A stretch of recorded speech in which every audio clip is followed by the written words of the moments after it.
It's just as important to say, okay, I believe in this, and that's why I'm standing up for it, and that's why I'm not being difficult. And then there are other moments to go like, am I the asshole in the room? Like, what is happening here? I would show up on a set. I knew that they just wanted me to show up and look cute and stand on a little pink sticker where I'm supposed to go and say what I'm supposed to say. But I also knew that like that wasn't fulfilling for me, that I wanted to be a part of the storytelling, that I wanted to be a part of the narrative, whether that be in the writing, in the costume design, in creating the character. And sometimes I had directors or producers or writers who would welcome that and invite that once they saw that I was able to offer that. And sometimes I would have people who really resented that because they were like, we just hired you to be an actor. Yet when I went in the meetings, I would just seem like I'm just there to be the actor and ready to get the gig. I wouldn't reveal that I actually need to have authorship in order to feel fulfilled. So I think that for them, sometimes that might have felt like a rug pull because you're like, you're trying to assert yourself into something that we didn't hire you to do. And so it was like, it was a really strange position to be in because I felt like, I don't want to just like be an actor. Like I want to, you know, I want to have more authorship.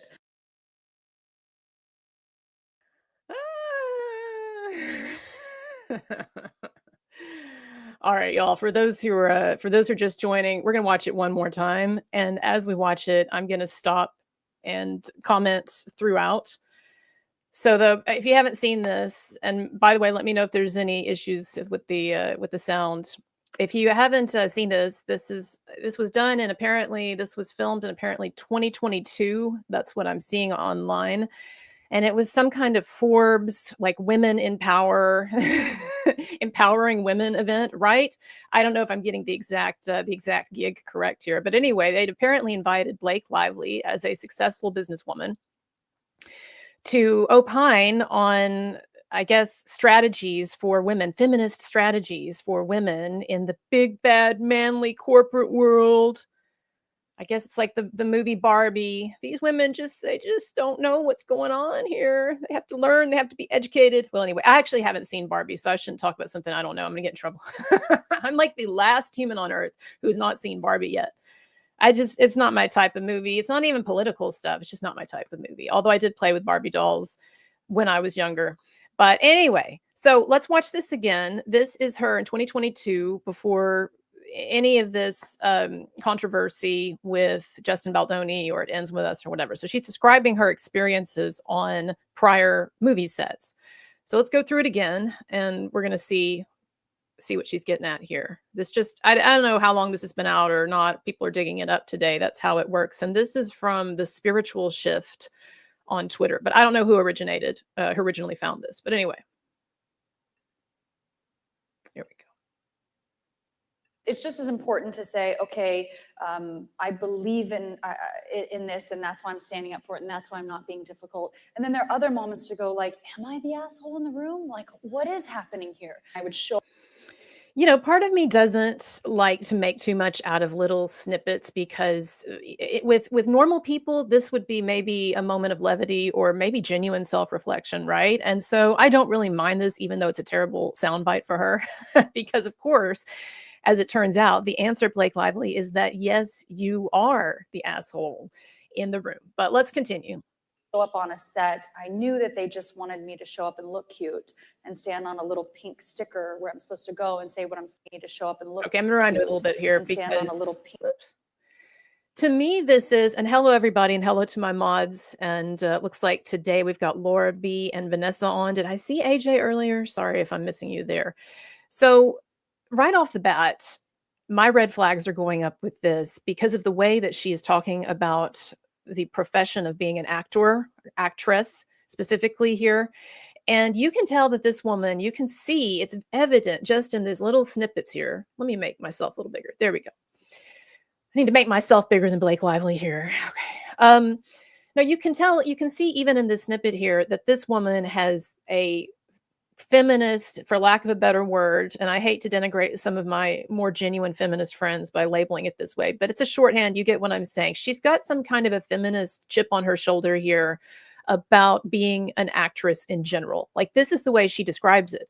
And remember, this is a job that a lot of people would love to have, and that people who are in this profession generally find very rewarding and fulfilling. And she's knocking it down to basically saying, well, I'm nothing but some piece of dumb bimbo meat to these guys, right? I mean, that's the subtext here. So let's watch it again.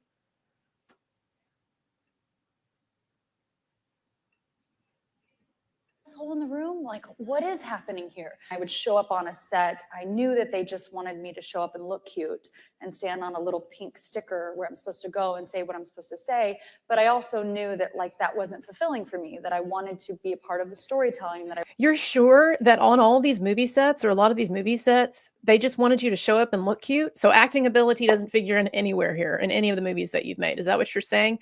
That basically the millions of dollars that you've been paid by these movie studios over the years, it had nothing to do with your acting. You're just like a hot gal, really. Wow. Well, they're sure paying a lot of money for you to just stand there and look cute. And notice how she slips that thing in there about the little pink, it's a little pink dot. You're supposed to stand on the little pink thing. Is someone in the movie industry pipe up here and tell me, is it really pink, or is this just another little feminist jab that she's taking here at her former bosses and coworkers? No, I really want to know. So really, all the actresses in Hollywood, when they make movies, they're relegated to standing on pink dots? Really? Interesting. I did not know about this. Y'all let me know if I'm wrong. Okay, continuing on. I wanted to be a part of the narrative, whether that be in the writing, in the costume design, in creating the character. And sometimes I had directors or producers or writers who would welcome that and invite that once they saw that I was able to offer that. And sometimes I would have people who really resented that because they were like, we just hired you to be an actor.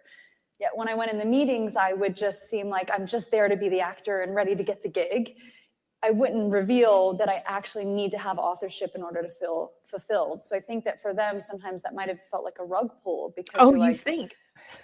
you're trying to assert yourself into something that we didn't hire you to do. Yeah, no shit. And so it was like, it was a really strange position to be in because I felt like I want to just like be an actor. Like I want to, you know, I want to have more authorship. I don't even know where to start with this. So you were hired to be an actor, but you've decided that being an actor is nothing more than being a piece of meat relegated to a pink dot. So you don't want to do that shit. But then when these people hire you, you say, yes, I do want to be an actor and I'm okay with just being an actor. But then they hire you and then you throw some tantrums and say, but I don't want to be an actor. I don't want to stay on the pink dot. I want to like help you basically like recreate or reimagine the entire project and basically take over any job that I want to take over. And you know, that's kind of caused some discomfort, she says. It might have caused a little discomfort. They might have felt like I was pulling the rug out from underneath them. I mean, Freud would have a field day with this. Would have a field day. Little Miss Jacob, what's up? Do you want to join if I post the link? Or you can just contribute here, however you want to. I was actually going to open this up in a little while to put out a link if people want to actually like join on the panel and talk about stuff. What's up, my former guest?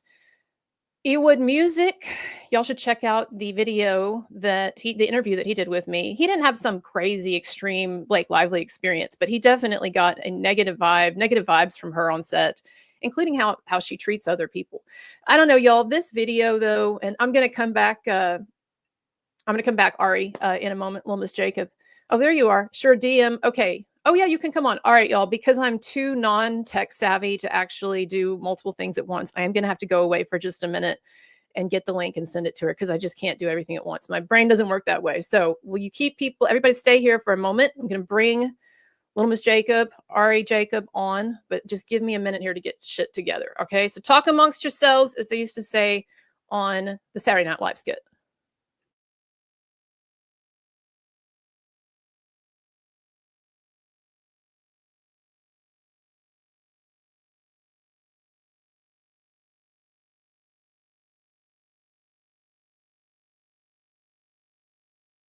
it's just as important to say, okay, I believe in this, and that's why I'm standing up for it, and that's why I'm not being difficult. And then there are other moments to go like, am I the asshole in the room? Like, what is happening here? I would show up on a set. I knew that they just wanted me to show up and look cute and stand on a little pink sticker where I'm supposed to go and say what I'm supposed to say. But I also knew that like that wasn't fulfilling for me, that I wanted to be a part of the storytelling, that I wanted to be a part of the narrative, whether that be in the writing, in the costume design, in creating the character.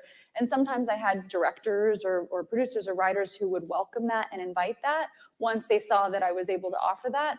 And sometimes I would have people who really resented that because they were like, we just hired you to be an actor. Yet when I went in the meetings, I would just seem like I'm just there to be the actor and ready to get the gig. I wouldn't reveal that I actually need to have authorship in order to feel fulfilled. So I think that for them, sometimes that might have felt like a rug pull.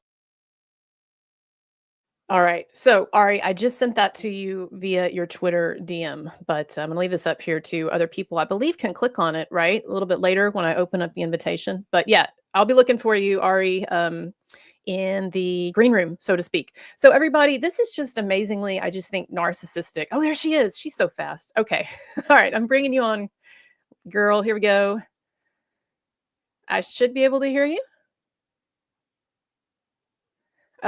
Oh, I have your sound off, muted. That's me. Just a second. Just a second. I'm clicking. It says can't unmute your guest. There. Oh, your mic isn't connected, it's saying. Sorry, everybody. This will be worth it. Totally worth it. So Ari, as I've said before, she was the first person to ever crack the code on this earlier than the rest of us, and to see that there was something wrong with Blake Lively's perspective. Okay. It's still saying I can't unmute my guest. Their mic isn't connected. Here, let me go to the private chat. Let's see. Oh, let's try again here. No, it says still like I can't unmute you. That's so, I'm not sure. Yeah. Yeah, I don't know. It could be a problem on my end, honestly. I mean, I have had guests on here before. There might be something I'm doing. No. Yeah, it's still telling me. It's still telling me that your mic isn't connected. I don't know. I'm going to take you off for a minute if you want to try to fix it, and then we'll see. So y'all, this thing with Blake Lively, I'm going to keep trying, Ari. This thing with Blake Lively, like it just, to me, there's kind of a frightening amount of semi self-awareness here, in which like she says things like, yeah, and I knew that I was kind of pulling the rug out from underneath him, which is actually a really dramatic phrasing here, to say that, yeah, I would go work on these sets. I would sign these multi-million-dollar contracts with all of these people who are working hard to prepare this film, et cetera, et cetera. And then I would, in her terms, she says, pull the rug out from underneath them. I mean, that's really, again, if Freud were analyzing this, if she was like on the Freudian couch, so to speak, and this is how she was describing, even if she doesn't agree with it, even if she's saying, well, that's just their perception, if this is how she's describing herself, yeah, I go on these sets, I go on these movies, and I pull the rug out. Oh my God. Let me see, Ari. Yeah, it's still telling me. I hate that. I don't know. I'd love to have you on for sure. So let's see. Yeah, it's just telling me I can't. Sorry. Okay, she went away. She's going to try to fix it, I think. I'm going to go back now to the general chat. So this kind of thing, if you think about this, about what Blake Lively has said here, do y'all remember what Justin Baldoni referenced in his voicemail, his voice note to Blake Lively? I remember that long, it went on for like 10 minutes, and he was very apologetic and sounded even a little kind of groggy, right? In a way, it was late night. But do you remember one of the things that he said? I pointed this out in my videos, and I pointed it out online. Oh, I think I fixed it. Yeah. You're on. You're on. We'll come back to what I was saying in a minute. Yeah. Your go for it. Finish your thought. Well, no, I was just saying this goes along with that voice memo that Justin Baldoni left her that we've talked about, weeks ago or whatever, where he says, and man, Blake, like, it's so awful or whatever to hear about the experiences that you've had on all of these other sets. And basically, to me, that was the big tip off that this woman basically causes problems on almost every set she's on. I'm sure there are tons of stories that people would tell if they weren't scared or they didn't have NDA, non-disclosure agreements or whatever. But what do you think of this? What we see here? Well, I feel like there's a lot of people in Hollywood that are mean. Okay, like people say that like J Lo is mean and Mariah Carey, and there's a ton of like those types of people in Hollywood. I mean, it's Hollywood, but there's something very different about a person that would literally destroy somebody else's entire life. Like people know what a hit piece in the New York Times, like a hit piece about, harassment and acting like he's a predator. I mean, this is life ruining. And the fact that she's okay with that makes it worse than any bad tipper, bad, rude person in Hollywood. I mean, that's what really sets us apart from just like someone that's mean, because people in Hollywood can be mean. Like, whatever, get over everybody, just we get over it. But when you're willing to destroy someone's life, then you better be better hope you don't have any skeletons in the closet. And it's like, give me a break at this point. Like anybody, if you've ever been a bad person, it's gonna and you're in the public eye, it's gonna people are going to find it, Right, absolutely. Do you think that this is an indication here that she has truly caused a lot of problems on other sets? Because I was saying, weeks ago that I bet there are all kinds of people in Hollywood who have stories they could share. My friend just called me today and told me a story about when she was pregnant. There was a stylist that was, how they bring over like what are they called? Like the, oh my gosh, why am I like blanking? It's like a dress that's like not finished. Oh, a sample. Like they'll bring like the sample over of the dress, and like usually the sizing is like, it's like they design the dress in the certain size, and that's it, for the sample. And I guess that there was like 4 people there, and she I think she was 8 months pregnant or something. I don't know how far along she was, but basically she was screaming at the stylist to like get the dress on her. And I guess the girl was like, I don't want to push because like I don't want to push your baby, and she was like, I don't care, get it on. And like the girl, I guess, like felt the baby move and was like, I don't want to do anything. Like, you know what I mean? Like, You're telling me that this is a friend of yours who's heard this story from someone who was working? Yes, that worked for her. Yes. And that she was like, I don't know if it was I think it was a female stylist, but basically was saying that the person was like, I could feel the baby move. Like, I'm not going to squish the dress on. And I guess she did the red carpet and then just like took the dress immediately off. But like, she thought it was insane how like she didn't care about like it seemed like she cared about the baby, just get the dress on, and was really mean, So she was really frustrated with the stylist or the person assisting everybody that was in there. Yeah, because she was like, we can fit it. I don't care what we have to do. And like, kind of calling like, I don't know if she said, hey, you guys are idiots, but like, get this dress on me. And they were like, well, we don't think this is going to fit, and we don't want to hurt your baby. Cause imagine if something happened, she would be like, oh my gosh, they don't did it. Kill my baby. Yeah. Oh my gosh. I don't even want to know like what she would have said, So, I mean, of course there's like, and those stories are going to come out, but like, what she did here, and here's the other thing. I've heard also in Hollywood that a lot of people that I talk to say that they have inside knowledge that Ryan was really the driving force. So the perspective that people like Candace have been presenting about him being a major foundational cause or catalyst for this, maybe that's true then. So are you hearing that what Candace and others have said is basically correct, that he flipped out about the dailies? Yeah, I don't know what he flipped. I just know that they're like, it's all him. Like, it's all him, like pushing all that, like pushed all this stuff. And then I actually did think it was interesting what Candace said. I think I skimmed through a recent one where she was talking about how Channing Tatum all of a sudden was getting all these deals with Ryan Reynolds, and I saw he went to see his ball game or his team too. I don't even know how to pronounce it. Is it Wrexham? How do you say that? But I saw that they were there. I forgot he did a movie with Ryan's ex. What's her name? Did you see that movie? It was actually really cute about the moon landing. Oh, yeah, yeah, yeah. Fly Me to the Moon. I haven't seen it, but it does look cute. So Scarlett that's Johansson. what like these kind of narcissistic guys do. It's like they don't want, like, I dated this billionaire guy that was, I think, not really a billionaire. I think his family had money, but like he acted like like it was his. And anyway, he would always try to make my friends think he was so nice and generous and stuff, and then behind the scenes would be like super mean to me. So I think it was so that if I complained to my friends like, "Hey, this guy's being so mean to me," they'd It's be a like, dark tactic. "No, No, it no, is. no, he's not. Like every time we see him, he's like doing all these nice things for you." And so I wonder if he knew that Scarlett Johansson was doing a movie with Channing Tatum, if he was like basically love bombing Channing Tatum in order to like get back, just to retain control. That makes sense to me. Not a lot of people have been around multiple billionaires. I mean, and I've like my life career, whatever, I've encountered like probably Sure. 6. And there is like a very particular way that they are like, very wealthy people, powerful people. There's a very distinctive way that they are. And if they're not the nice kind of billionaire,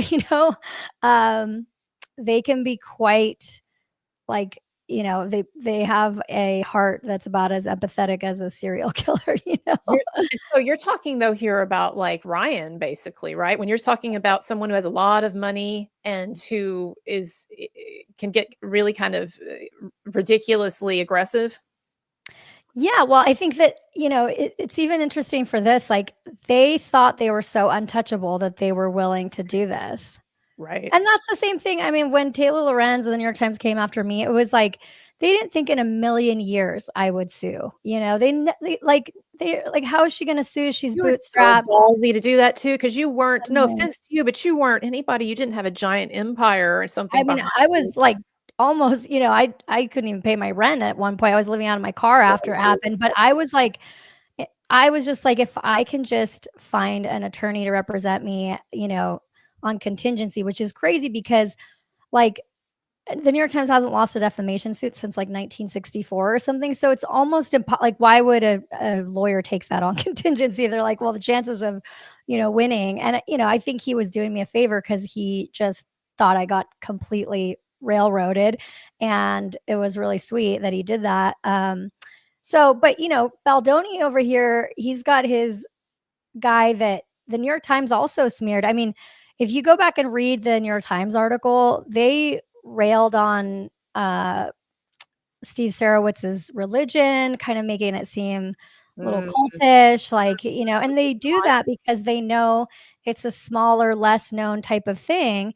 And I don't know if Steve Sarowitz was in the basement with Baldoni, but you don't want to piss off a billionaire like that because these guys have so much money that they will spend it all on revenge. Like, they don't care. Well, and in this case, it doesn't even necessarily have to be revenge per se. It can also be the fact that they were canceled. I mean, she had them backed into a fucking wall. And Steve Sarowitz, as you know, he had poured his blood, sweat, and tears into this. This was a spiritual project for him. This They company. took out multiple businesses. Like, think about it. They took out Jennifer Abel, Melissa Nathan, Jed Wallace, Wayfair, Right. the movie. I mean, how many businesses? And then they pretend like it's so funny. They did that like dog whistle, including including that Scooter Braun owns the other PR company, but don't include that Lively's PR was backed by Harvey Weinstein. I mean, it's like, how obvious is it that they wanted him to go down? Right. Right. No, it's absolutely true. I want to before we talk any more about this though, because I was kind of like distracted with stuff I'm doing here, technologically trying to get the video monetized while You're we're doing talking. so good at doing live streaming. I know wanted you were like, I'm going to go live every day. Well, sometimes with varying results, but I want to ask you again to clarify. You're telling me, and I know you can't name names, but you're telling me that you have a reputable friend who said that they or someone they know had this experience with Blake Lively where they were doing a fitting for her and she freaked Yeah. out and she was mad or upset that it wasn't tight enough and they were worried about her unborn child, fetus, right? And Yeah. and it was almost kind of like bizarre because she didn't seem concerned and she was like, "Oh, just make it tighter." Yeah, exactly. Yeah, I have my new merch on. Okay, cry bully. The struggle is fake. Oh, I love that. Yeah, by the way, everybody I'll have to send you some.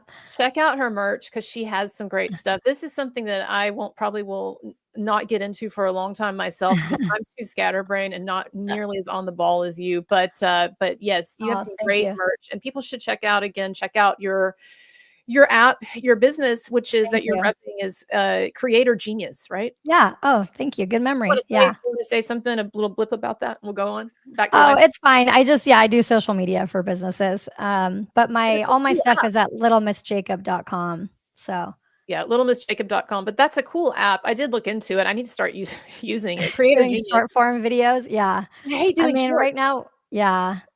It's a lot of work to stream and do all this stuff. I think people don't really understand how, I'm glad though that so many creators that were in early on this are getting a lot of love and their channels are growing. And I don't know, it's cool to see that the public has a sense of justice and Mm. doesn't want to see this happen anymore. Because I mean, when I first tweeted about it, I was getting hate mainly on Threads.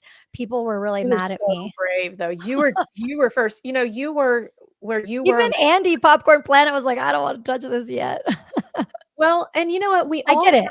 We all have kind of, I think, different cases where we can sort of see the matrix on things. And so for me, the thing that I was first on, so to speak, and that I've stuck with for years, as you know, is the Marilyn Manson case. And I don't want to take us down that rabbit hole, and he has been vindicated over time, right? But that was Mhm. something where I was basically the only one. And at first, and I know eHacker actually was skeptical too, and good for him. Check him out, Inner Hacker. But I was basically like out there, and I remember it felt like a lonely place until things started happening where people saw the light. You were that with Justin Baldoni. What do you think? And even before I I wasn't lonely for very long though, because they filed the New York Times case on I think I tweeted like December 26th. And the funny thing is I would have tweeted sooner, but my family is very much like, Ari, don't be on your phone like during the holidays. Cause I'm like, and so I was just biding my time to where we were on the plane on the way home from visiting family. And I'm like, okay, he's asleep. I'm going to get on my thing and start tweeting. So, it's hard to balance like everybody and like, but I just knew right away. I'm like, just by the way and I've done a couple of streams on it, just going through the New York Times, the way that they frame things, it's like, it's confusing. And even for like, normies or people, like you read the article and it just takes you down the path where you don't stop and say like, wait, they're manipulating me down this path. And I hope that, people covering this case, but people don't let the New York Times off the hook or other publications that do this very manipulative thing where they are basically they think you're stupid, right? Because they know that you don't know how an intimacy coordinator works. They know that you don't know how a talent contract works or what the difference is between, a director, an executive producer, and la la la. Most of us don't, and so they are even this thing about the New York Times saying that they didn't put the article out early or whatever, people were looking up the metadata. right, Well, right. they come out in response to that and basically say like, yeah, you peons, like you don't know anything. Now, first they're like, oh, these people, the sleuths online were noticing that Baldoni didn't get invited to the premiere and like, la, la. Oh, they like the sleuths then. But when the sleuths call them out, they're like, oh, peasants, you guys don't know how to do journalism. That's basically what they're saying. They're saying, oh, well, of course they got it wrong because they're just online sleuths, Reddit gremlins. I mean, that's how they basically look at you. And Very so, dismissive. yeah, they'll use you when they need you, but then they'll dismiss you when they don't. Well, it's very true. And I just want to say, you said, well, I was only first for a little amount of time and then people caught on or he filed the lawsuits. But still, to be able to see through bullshit when almost everyone either can't or is afraid to go out on a limb, right? That really does mean something. And you wrote your tweet was a multi-part long thread where you really took the time to lay it out, even at that early point, to lay it out for everyone what you were seeing there with the Baldoni, with the lively accusations. And so kudos to you for that. Well, Honestly, like, it's funny because I didn't even think twice about it. I'm like, this is a complete smear job. Like, I think there was a couple like red flags, which was the friend. So I looked up who played the OBGYN, and I saw he had credits from UCLA. I think I might have been the first person to point that out. And Because then Blake Lively was claiming that this was a shady situation where Baldoni, in some pervy way, just got his random friend to come in and basically sit in he between could be Blake Lively's spread close legs. to her. Yeah, so you could be close to her spread legs. Like, come on. And so that was like a red flag. Then the other thing about him talking about talking about her dead dad or something like that. I'm like, why would you even, if you really got harassed, like, why would you put such like a nothing burger in there? Weird. Yeah, They were there's a lot just of stuff that reaching seems so weird. much, and there was no smoking gun. And here's the thing. Right. If the New York Times wants to take you down, they're going to put the smoking gun in there. They're either going to put it first, or it's going to be the last thing that you see in there. And they didn't really have one. All they had was, she makes him feel uncomfortable. Another person said makes her feel uncomfortable, and that was it. And I was like, this is because if they had the smoking gun, you don't get what I'm saying? Like, of course Yeah, they would put it in. Yeah. They're going to throw the worst things you could possibly put in about somebody. Right. And I'm glad you also bring this up about the degree of manipulation in these articles and the way this is presented to you, because one of the things, there's a lot of, as some people know, I have a PhD in English and rhetoric and literature Right. and stuff like that. And look, there's a lot of BS that goes into that. And nowadays it's very fashionable for people, including me, to talk shit about academia for totally legit reasons. But I will say this, one of the skills that I did get through this was reading a lot of stuff, reading a lot of BS at times, propaganda or whatever, but being able to really learn how to find the kernels of truth or untruth in things and look past a lot of the BS, flowery, persuasive language and the manipulation of language, right? It really did teach me about the manipulation of language. And so when you read these articles, like the article on you, when I first looked you up, and I read the New York Times article, and there's sort of that initial moment where you're like, ugh, about this person, because it's just all there in front of you, right? All this stuff that sounds so bad. And then I say, I take a beat, and then I start reading it again, and I'm looking for the real truth in it. And then I see, oh, this thing is just a bunch of manipulation. And you can see it like with the, your former employees, so to speak, complaining that you would call them late into the night with demands, when it turns out the truth is that they were throwing parties they weren't supposed to throw. They weren't doing the work they were supposed to do. And all of that. I'm going to go over there at 2 a.m. if they're jumping off the rooftop drunk and they're like 20 years old, like people I even represent were there. I'm like, of course I'm going to come over to my house, which my name is on the lease, and check if everything's okay. But there was so many of those things. But ultimately what they said about me was that I leaked nudes of a former client for revenge. And what the real story is I didn't leak any nudes. This guy had nudes all over the internet. He's like an OnlyFans guy now. But one of the other managers texted me and said, hey, there's a thread where they say this guy's sending nudes to a 14-year-old girl. So what did I do? I'm like, of course I go to the guy and I ask him, hey, did you do this? And then I screenshotted the text from the manager. And I didn't have any nudes in it. I sent it to him and I sent it to my lawyer, and I let the HR person know about it. But they considered me making sure that my client wasn't sending nudes to a 14. Of course. Right. And but it's like, you're damned if you do, damned if you don't, because that story would have turned if I wouldn't have done anything about it. Then it would have been, well, she heard about this and didn't do anything. So if they want to take you down, they will. It doesn't matter. And that's what I think. It was just such an eye-opening thing for me that I realized, that I think I was in the position that most people are in watching this Baldoni stuff go down, is you're thinking, how can this be? How can the New York Times get away with this? I see so many people saying oh, they're going to lose their case. No, they're not, because they refer to the complaint the whole time. They don't make the defamatory statement. They say, according to the complaint, according to the text messages, according, or they make, it can be an opinion. So the only way I think to get accountability with the media is to unfollow them, #cancel the Times, and cancel anybody else that is caught manipulating the public down a path that's untrue. Because at that point, why should they be in a position of power? Why should Google give them so much search engine juice. Like if you get a Right. New York Times article and somebody researches your name on Google, Google is the most, New York Times is the most authoritative result. So Google will always put that result first. And that's not fair. That's because Right. why?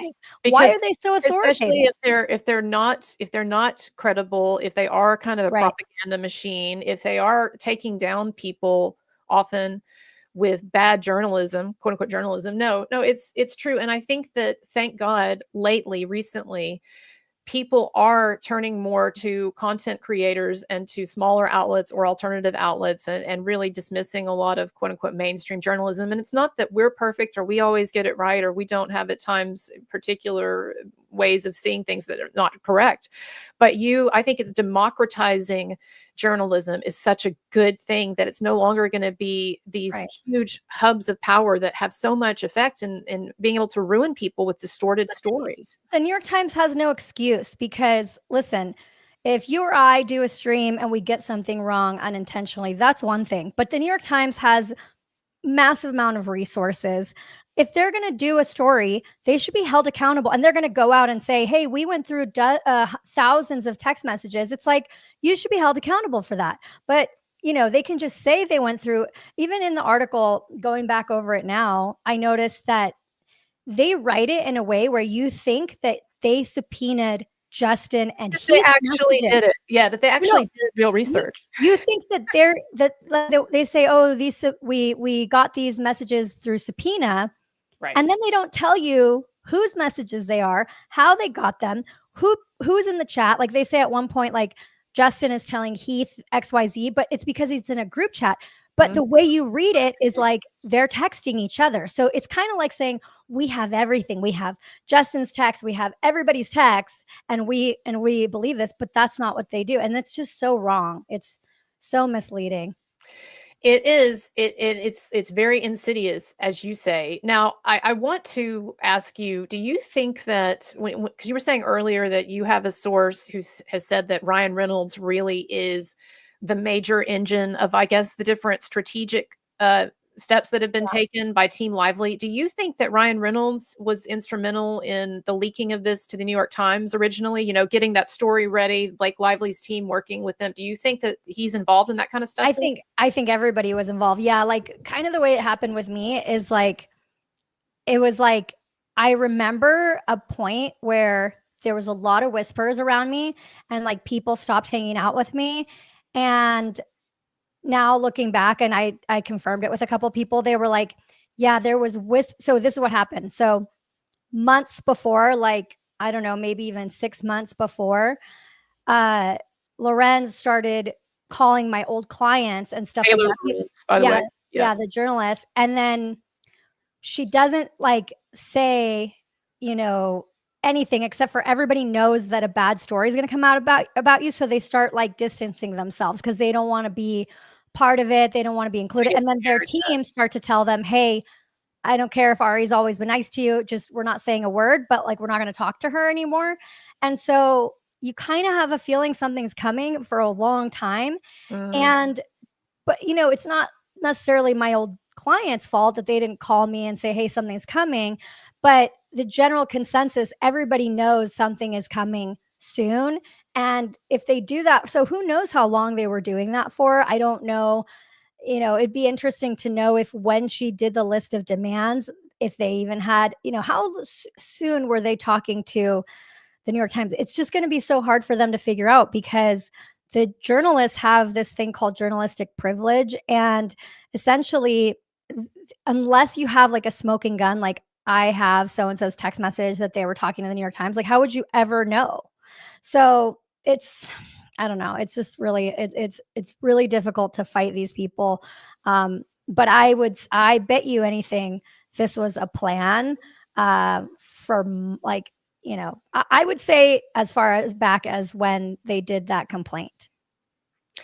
Which would be going back to the writer's strike. Months, right? Yeah. So way before the movie was finished. Right. So do you think then, what do you or what does your friend think is the real motivation for Ryan Reynolds with all of this? Was there some jealousy about Blake Lively and chemistry that she had with Justin, or what? Or he's trying to get the movie rights, or I think all it the was control. I think it was control of her, and Ryan Reynolds? yeah, I think it started off with control of her. I also think that this is my new theory. So Reese Witherspoon started a company that essentially bought a bunch of writers' books, and then they were able to option all the movies, kind of like a book club. Right. And let me see if I can find the name of that company. Was it like Sunshine something, or am I Yeah, getting Sunshine something. Yeah. Yeah. I'm familiar with this, and it was a big Sunshine deal. Like, Book Club. I yeah, think yeah, it's worth like $1 billion now. yeah. I've heard of it. Go ahead. And I wouldn't be surprised if, these are people that have these big enterprises, these big, like, they want to own the tequila, they want to own, and I wouldn't be surprised if this is just the cherry on top, or, the icing on the cake. I don't think it was the reason they did it necessarily, but I do think that maybe they were like, hey, look, if she does this Me Too thing, and then she has this collaboration with Colleen Hoover, and then and then it's a success, and then all these, because she wanted to make the movie a success. If you notice, like, she's out there bringing everybody, she's bringing Taylor Swift on, like, so I think that might have been a ploy. I don't think you would do it for like one movie or two movies, but maybe to build, a Sunshine, whatever type of Hello Sunshine. I think that's what it's called, Hello Sunshine. Type of corporation, maybe. Right. No, I think it's so it could be possibly professional monetary reasons, and then Reese also Witherspoon's $1 billion book club. $1 billion. You don't think that's motivating? yeah, that's true. I think they were going to try to build another Reese's book club. Do you Hello think Sunshine. so? Like basically, like, it could be that Ryan Reynolds and Blake Lively might really be these very calculating Machiavellian figures, in the sense of seeing this as a cold-blooded business opportunity, right? Of course. I mean, listen, the New York Times took me out. Taylor Lorenz's own agency made out with all my old clients. Charlie D'Amelio made and her sister made $90 million in 3 years. Wow. And I had basically a monopoly on TikTokers because they all wanted to be signed to my company. I mean, that is a lot of money. Like, and think about it. I had 83 people. And then, not to mention just the people that I was representing, the brands were coming to me being like, we'll pay you $1 million to not only book out the talent, but we'll pay you as a consultant all this money. So, I mean, there was millions of dollars on the table, and how easy for my competitors to just wink, wink, nudge, nudge, take that girl out. I don't think it was like a conspiracy between all of them. Like, but I think it was kind of like oh yeah, we don't like her either. Oh yeah, you should write about her. I don't think it has to be like people plotting, like twisting their mustaches. I just think that it's like, hey, we don't like her. Hey, you should write about her. And then people, and then as you've said here, once the ball gets rolling, then a lot of people who would stand up for you get scared, or who might, they get something out of going to the other side. Like the talent that ultimately ended up talking to Lorenz. Well, they destroyed my business, so I couldn't go after them for the contracts that they owed me. So they owed me rent, they owed me all their commissions, and they didn't pay me a cent. So, like, everybody got something out of the deal. It was like, hey, talk to us. Even smaller creators at the time wanted to get verified. And if you remember, if you wanted to get verified on Instagram or Twitter, you had to have mainstream media coverage with your name in it. That's right. Some of them just did it to get verified. Right. Well, and I think this is important too for people to remember about as you've said before, the Blake Lively Baldoni situation, and this is actually one reason why I think you were first on this, on seeing through this BS, is that what convinced a lot of people early on that Blake Lively might be right, or there might be something wrong with Baldoni, is that is when the cast, or a lot of people cast Colleen Hoover, whoever, Unfollow. unfollowed Baldoni and started ostracizing. Like this happened. This No. is like deja vu. Yeah, so but I mean, it's right what you've said before, is that this is a phenomenon, a dynamic that takes hold fairly early on. People start to get afraid, or they see which way the wind is blowing. They see which side is going to be more profitable for them Yes. in the future, and they jump ship. Mm-hmm. Exactly that. I mean, okay, think like you always got to go back and say who's profiting off this. Okay, so who benefited? Well, we already know that one actor, Brandon or something. What's his name? Sklenar. He benefited. The other like journalists, right, or the other PR people, like they took out Melissa Nathan, Jed Wallace, and Jennifer Abel. So that opens up. I mean, there's not that many big PR or crisis PR people in Hollywood. They all kind of work with each other. So Mhm. it's like you're taking out a bunch of competitors. Right. You know, you get to give a dig on Scooter Braun, getting him involved. Like, how many people got their little dig at Stephanie Jones is getting revenge on her clients. You know, WME, they look like the good guys because they fired, you know, a predator or whatever. They don't care. They're just wanting to make sure that Lively and mainly Reynolds is happy. Who knows what back channel deals? And we still don't know who Right. Justin Baldoni's actual talent agent was at WME, because if he still works at WME, I bet you that guy got a promotion, because that guy's giving them all sorts of information about Baldoni and what they're saying. Or maybe he quit and maybe he's defending Baldoni. I don't know.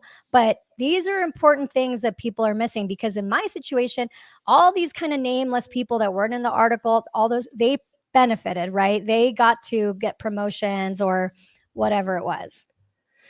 No, these are all excellent points, and it definitely thickens the plot. I have a couple of questions, comments with super chats here. I try to show the super chats on the screen at the very moment, but I'll go back and respond to them when I can.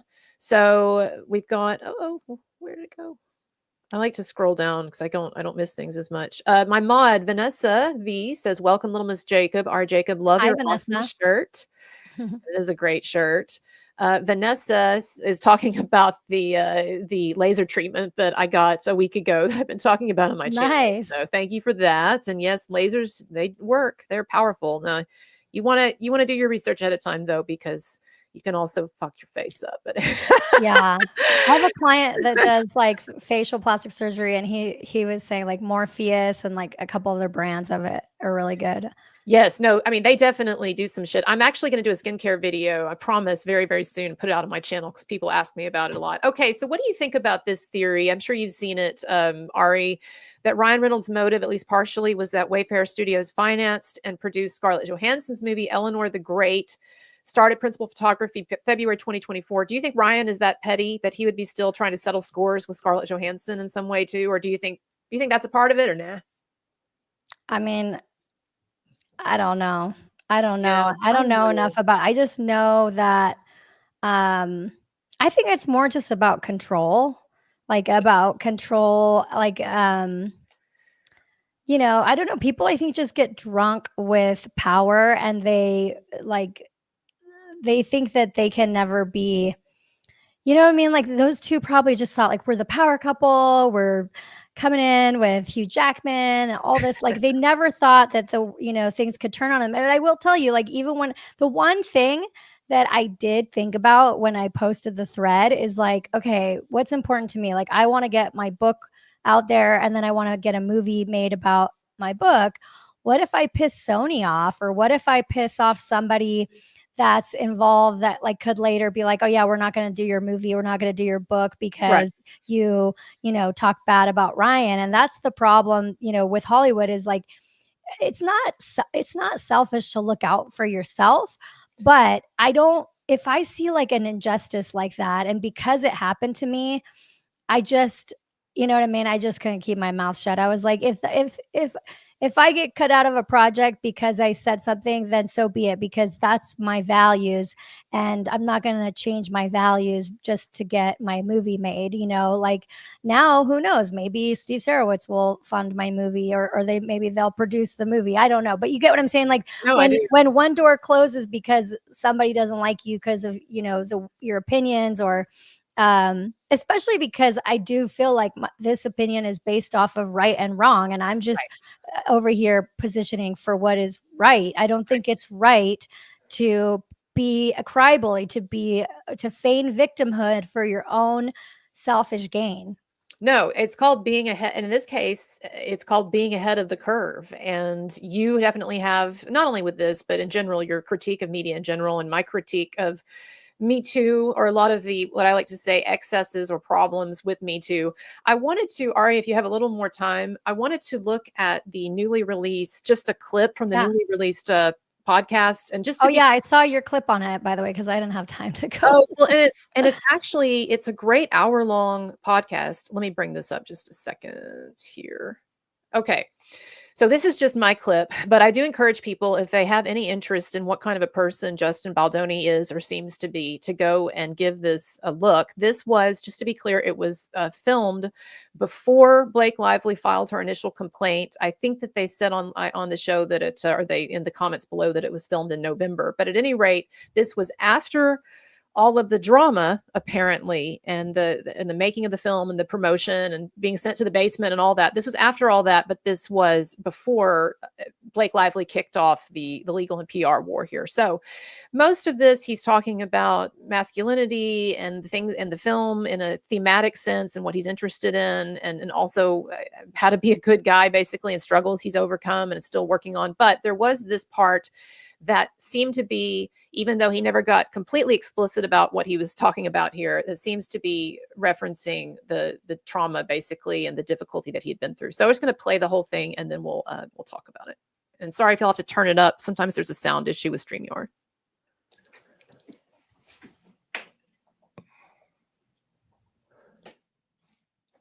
This morning, I sent a text message to my best friend, Jamie, and the president of my company, Tara. And I told them that I wasn't in the best place. I told them that I was exhausted, that I haven't given myself time to recover or time to heal. I had a intense year, a lot of material success, and a lot of emotional stress. It's very hard on me and my family.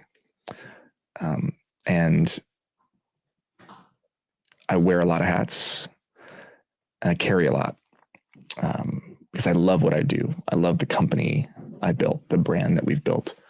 I love the people that work for us. I love the movies that we make. I love the impact that we have.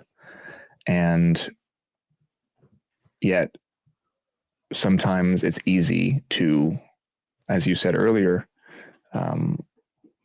fall back into our programming and be swept away in the current of self, and be kind of overtaken by the wave of success and opportunity. And I sent this text this morning, and I just said, I love you both. I just need you to know I'm not in the best place. I woke up at 4:30 this morning. My son's had the flu. I'm not feeling great. My heart was racing. I'm noticing that, I'm having some anxiety. And when I check in with myself, I realize that I just haven't given myself the time to heal from this year that I needed. So let's prioritize our time, and let's make sure that the things that we say yes to are things that we really feel will move the needle forward. Okay, just a few things there. First of all, some people were complaining about all of the sounds and stuff. That's just a mic that's turned up a little too high there. So that's not a Baldoni issue. Some of that whatever. That's just the mic. He's doing ASMR. He could though. But a couple of things I noticed right off the bat. First of all, I like the way that this guy, you can see that he's constantly trying to be grateful or to dwell in gratitude for the great stuff that the recent years in this film have brought him. So he talks several times about material success because he has made, with all of this, he has made a lot of money on this film. But then the real subtext of this, when he keeps talking about it's been such a tough year, I need time to heal and recover from this year. It was stressful. My family suffered, et cetera, et cetera. It's very clear to me that they were just put through, he and his family and everybody on this set, they were just put through the ringer by Blake Lively and Ryan Reynolds. Don't you think? Oh, yeah, absolutely. I mean,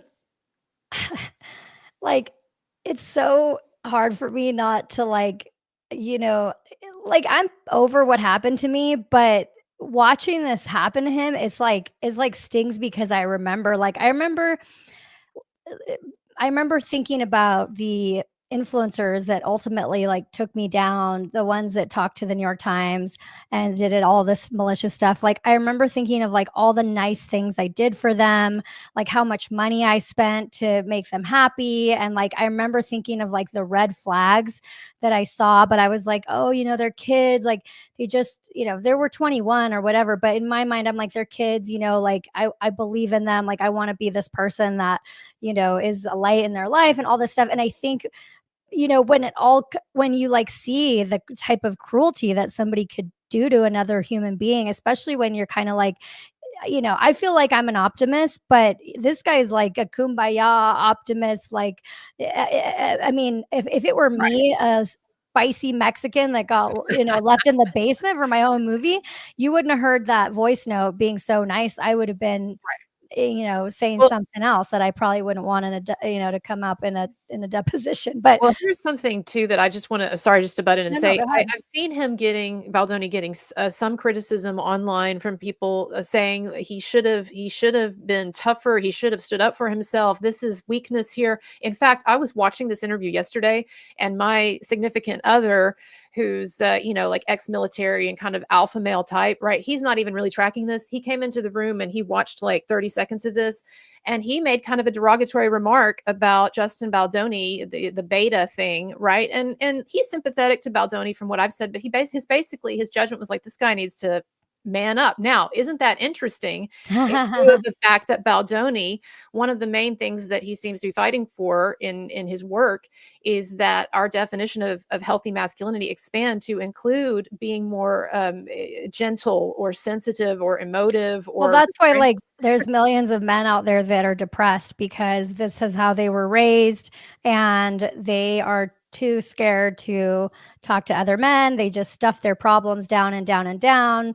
They get addicted to porn. They get, all these things that he's talking about that I think that overall it's a good message. Yes, some people are not going to want to stomach it and that's fine, but that doesn't mean that, oh, now it makes sense. So one of the things I actually covered when I was reading the New York Times piece over again is how that last sentence or that last paragraph is really what they want you to take away. And what they say in the article about Baldoni is something like, Baldoni gave a TED talk where he says, nobody should do harmful things to women, or I forget what it is, but it's and then they just want to leave you with that taste in your mouth of oh, this guy is gross. And he was using this fake thing when that is who he is. And they did the same thing to me. They said, they want you to leave with a certain taste in your mouth about that person, that industry, and I think for me, it was they wanted to be don't sign with these, money hungry newbies of the industry, sign with UTA, CAA, WME, don't, these are they were kind of trying to paint me as the bottom feeders of the Hollywood industry that are, taking up over they're trying to sign all the influencers. So, but they're the bottom feeders, sign with a reputable company. That's what they wanted you to leave. What they wanted you to leave with Baldoni is, don't trust these male feminists, people out there, claiming that they want to support women and help men. Right. And look, I've said before that there is a natural kind of, I think, bias that a number of us feel when we see a really good looking man who at first gives the appearance of actually being a Chad type, if we're just like looking at the guy or whatever, and then he's got this more like gentle, masculinity thing going on. So that for people, that automatically, right or wrong, raises suspicions, because too many of us have known instances where basically just con artist guys will put on the mantle of feminism, right? But it's really just a show. I have two things to say. I really think that this guy, from everything I've watched, I really think that this guy is genuine. His philosophy is not a put on. And I'll also say this. I think that, somebody asked in the chat, is he a male feminist, or is he trying to, or what is he about? He specifically on this podcast says that he does not believe in or use the term toxic masculinity, because he doesn't believe that masculinity is toxic. And moreover, he does not like the political tones or the political connotations of that term. And he really wants to stay out of the identity politics debate. So this is a guy, for those of you wondering, is this just an annoying gag me, political male feminist? No, actually, that's the point. He's much more interested in spirituality. And maybe that's not everyone's cup of tea, but it is. I do think he's making a good point here, that people who will look at him and say, just man up, dude. But that yeah, they're missing the point. This is the thing too. It's like the New York Times and all these people that colluded with them. It's like they lead you down a path where they're like, you could look at it and be like, oh, I could see that, right? Like, for example, people remember when there was that guy Lou Pearlman that took advantage of all those boy bands. Yeah. Like, I think people knew those stories, and so I think when they wrote the story about me about like, oh, this manager takes advantage of, it's like it's like we heard that story before, so we could see it happening on TikTok. Same thing here, right? They're like, oh yeah, we've seen those guys that pretend to care about XYZ just to make themselves look good, but ultimately they're, perverts, or they're predators, or they're the bad person. We've heard those stories before. So your brain, it goes towards like, and not only that, like you think the worst thing about it. For example, let's say, you have a meeting with someone and they cancel, and it was a meeting that you really wanted. Maybe you're getting a job or something. Your mind right away goes to the negative thing. Oh, I didn't get the job, or they didn't like me. They're blowing me off.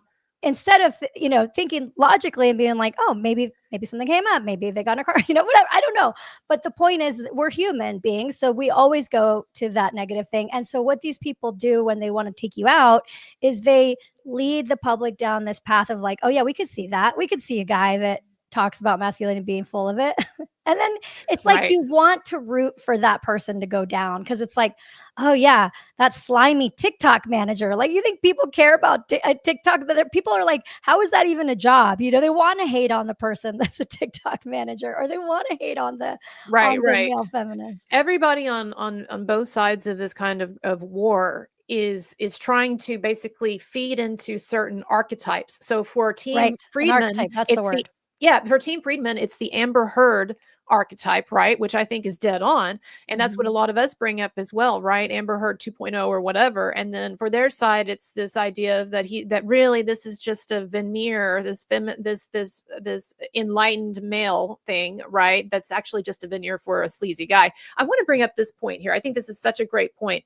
MV says, Justin is genuine, but in my opinion, his problem is thinking that women can't be toxic, fake, or lack integrity. I think he learned a lesson the hard way. I think that is bingo there. What do you think about that? You think he's learned a lesson in all of this? Yeah.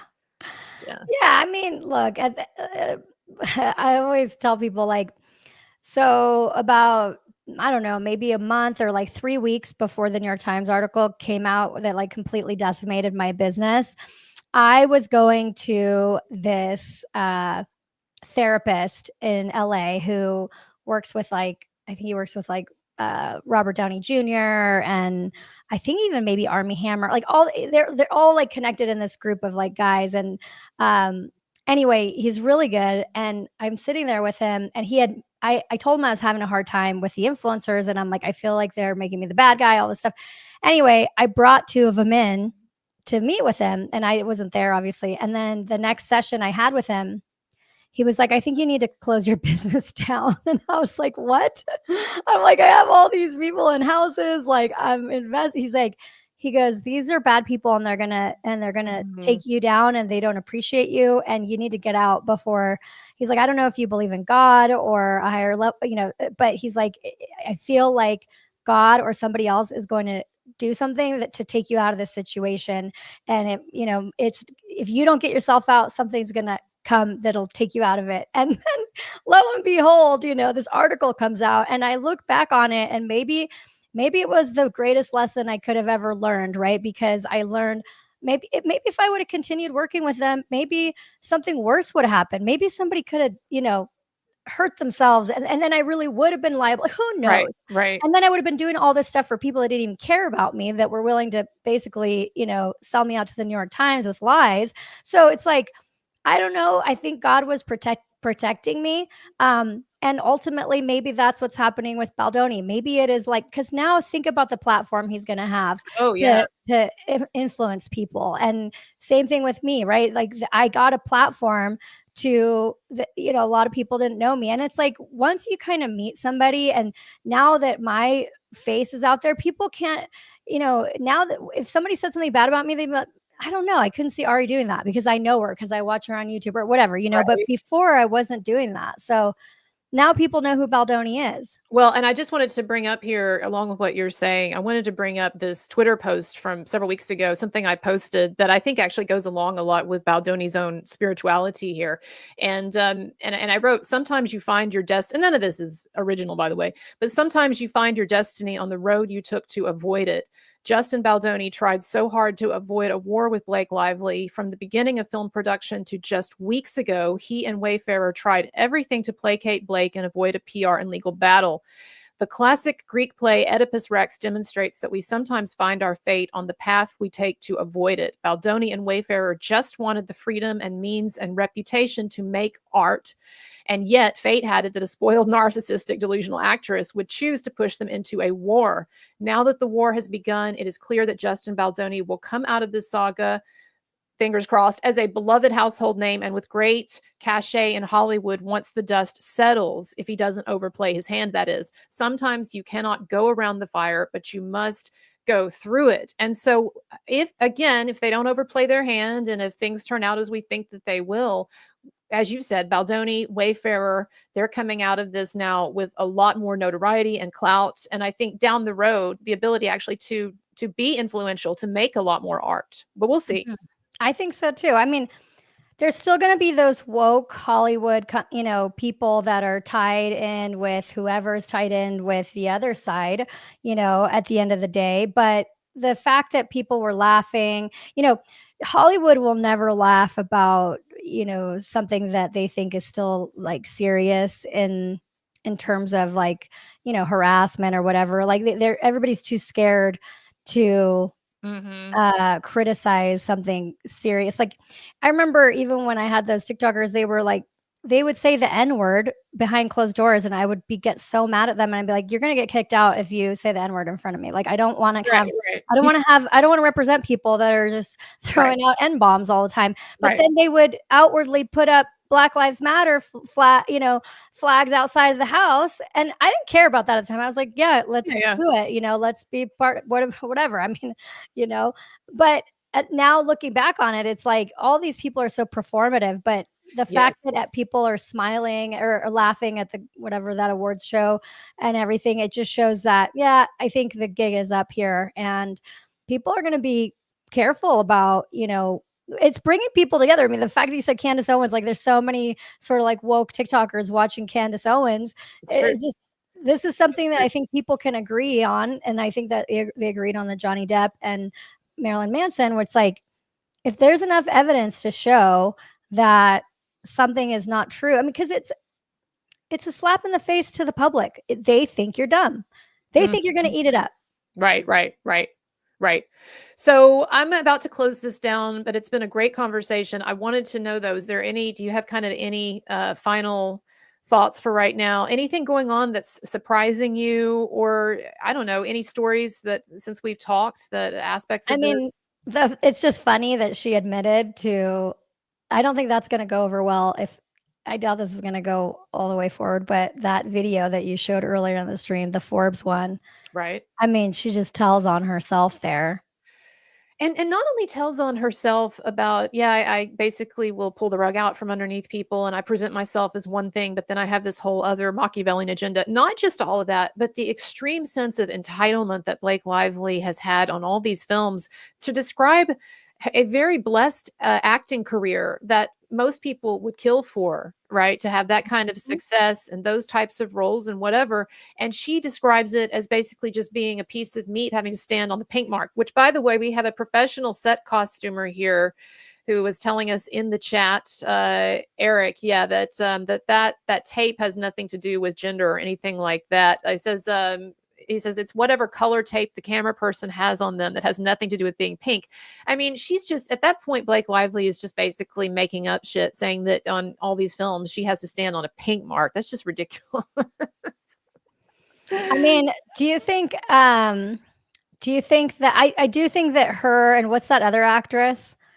I do think they were kind of in cahoots. And he's like, Well, let I me think they were say- being like mean girls to him. Well, I'm glad you bring this up too, because I think that this is part of Blake Lively's narcissistic operation in these scenarios and on these sets, is to try to win over people that will be useful to her. And I wanted to draw our attention again to the notorious congrats on your bump interview with Christy Flaw, when what's her name, Parker Posey was there with her, and you could see that Parker Posey was bending over backward to try to team up with Blake Lively in this mean girl kind of charade that they were doing. Go along with it, right? And so I think Blake Lively, she seizes on some of these in every production, probably some of these feminist allies or female allies. Same thing she does with Taylor Swift, actually, that'll be useful to her. And then she sets about pitting them against whoever it is who has authority on the set that she's trying to undermine. And this is something, by the way, it's not just her. People have talked about Ryan Reynolds taking over control of the Deadpool film from the director at that time. And in all of this, these people seem to have a manipulative strategy that they employ on these different movie sets and in these different scenarios, honestly. Well, the other thing, yes, that is interesting that you say that, because what happens is it just takes a powerful person to plant a seed, right? So for example, if you didn't like me, you might say like, oh, Ari's always late. She has ADD. She's always taking Adderall. Like, you could say always, like, you could always think of like mean things, or you could focus on the good things about someone as like, oh, or you could say she talks a lot, but you could say the same thing in the opposite. Oh, I like her. She's always talking, like she's creative because she has ADD, whatever it is. But when somebody plants that negative seed, it's like when somebody says, don't think about red cars or whatever, think about red cars, and you see all red cars. So if somebody tells you like, oh, did you notice how he's kind of misogynistic? Or doesn't it kind of seem like it's fake feminism? And then you start like noticing, and then your mind can play tricks on you too, right? And then you're just kind of like, oh yeah, you're right. I don't like how he does kind of make me uncomfortable. He does kind of say weird things. Filter, and people are trying to impose a filter there on you, so that then you're prejudging something. Exactly. And then you see things that maybe aren't even really there. You get what I'm saying? Because you already don't like him.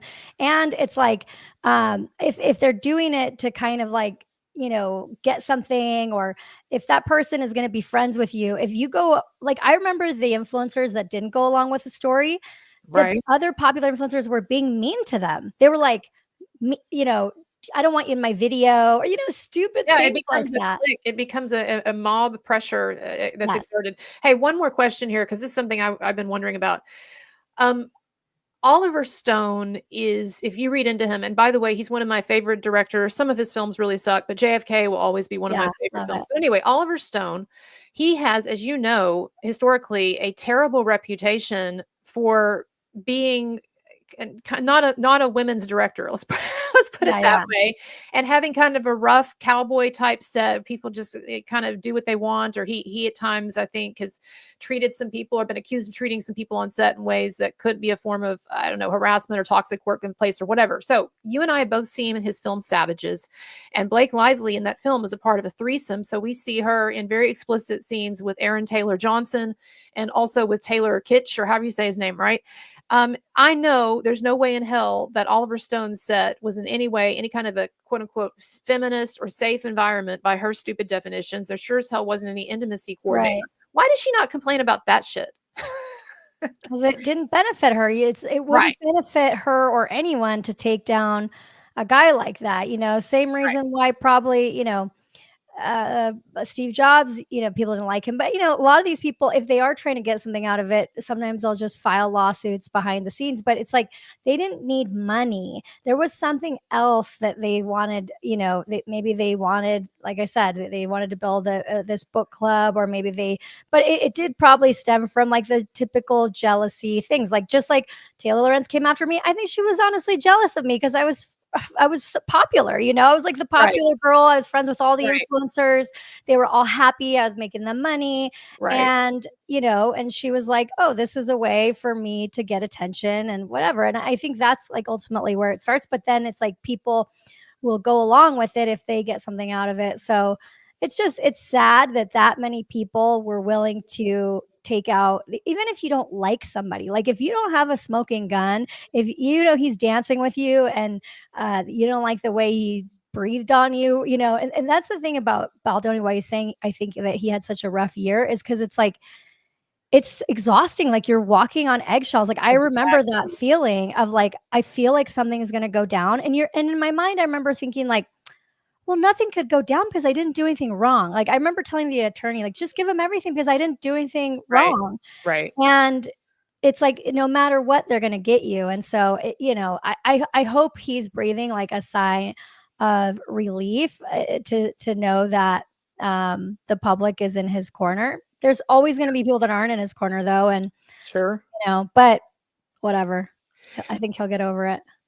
Well, I appreciate you joining in. It's going to be a great stream, and I'll have some cool, I can chop it up too and make some cool shorter videos. Definitely a couple of scoops there, or anonymously sourced on my end, but definitely a couple of scoops there about Blake and her dress fitting. And then, and then Ryan validating the Candace Owens theory that he is a big impetus behind all these PR mistakes they've been making, legal mistakes too.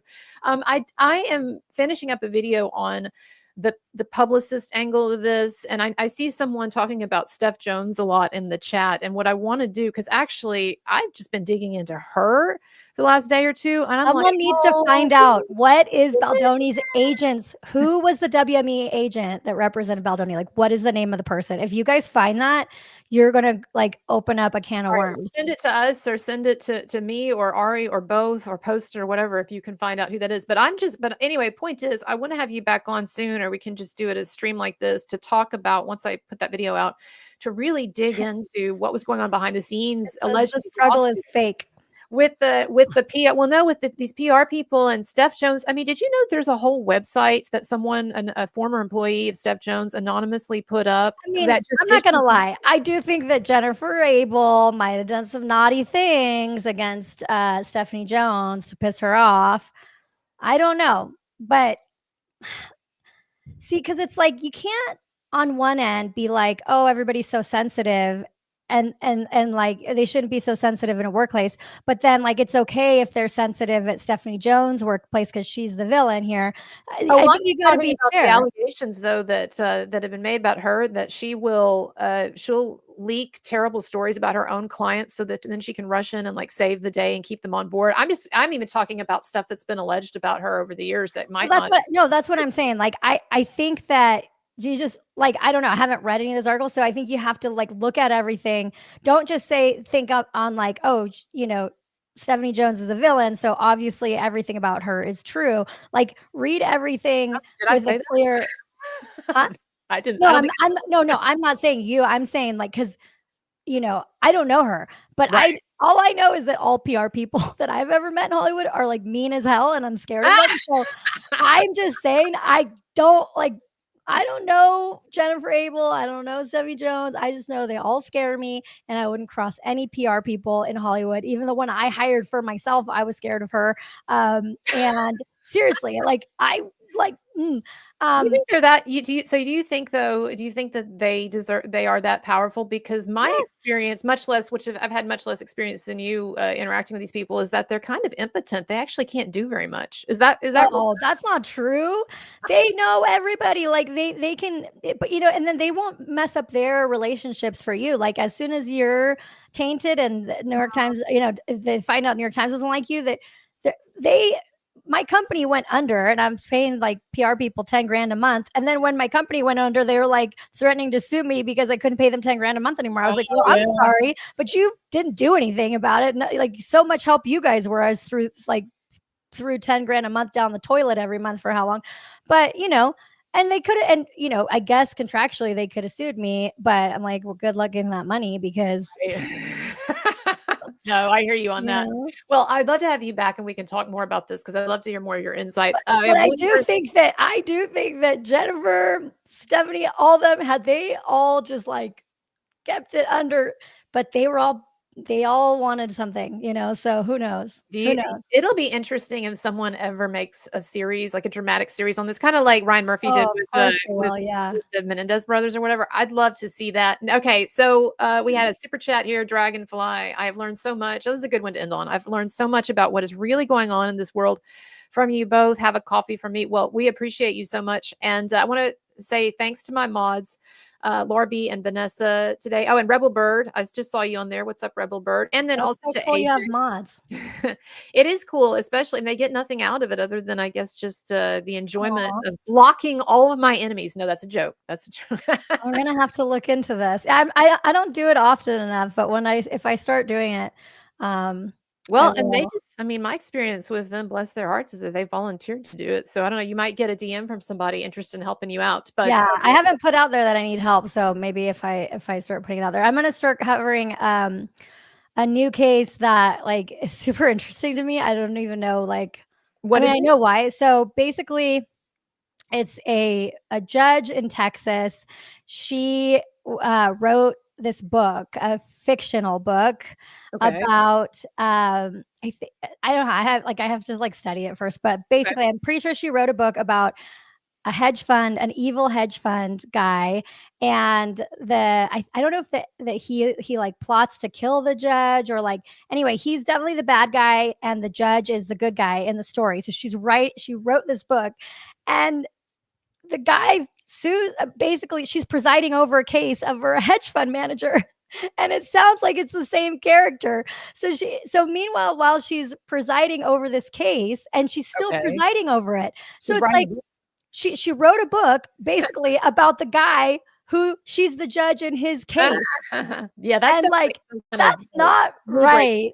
right. So I'm gonna look into it because I'm like, that's wild. And I guess like it went all the way up to the Supreme Court, and I guess it's very hard to get judges to recuse themselves from a case. And I guess Supreme Court was like, no, that's her freedom of speech. She can do this. But I'm like, that is like so messed up. Like that, like you can't do that. I don't know, but we'll see. I have to like research it first, but I thought it was kind of fascinating. Well, people should check you out, and I definitely appreciate you. it when you or people like that umbrella guy shine a light on lesser known cases. I know he's looking into the Hales thing, which sounds interesting. Also, Oh, cool. thank you to the guy. I don't know if he wants your name said, so I'm not saying it, but to the guy who sent me something on PayPal. It says, all the hungry people in the world, and Blake Lively is starving for attention. Keep up the good work. So thank you so much for that. All right, everybody, I got to go. Thanks to Ari. Check her out on Twitter, X, and TikTok. Bye. Thanks for All having those me. places. Awesome. And I'll be cutting some good videos out of this. So thank you. I feel like your setup looks really good and you're crushing it. So I'm happy for you. Getting better. But anyway, I'm going to cut this video, and then if you want, you can put half on your channel or not. I don't know. You've got a whole thing going on there too. But thank you, everybody. And we'll see you tomorrow, same time, same bat channel. Bye-bye.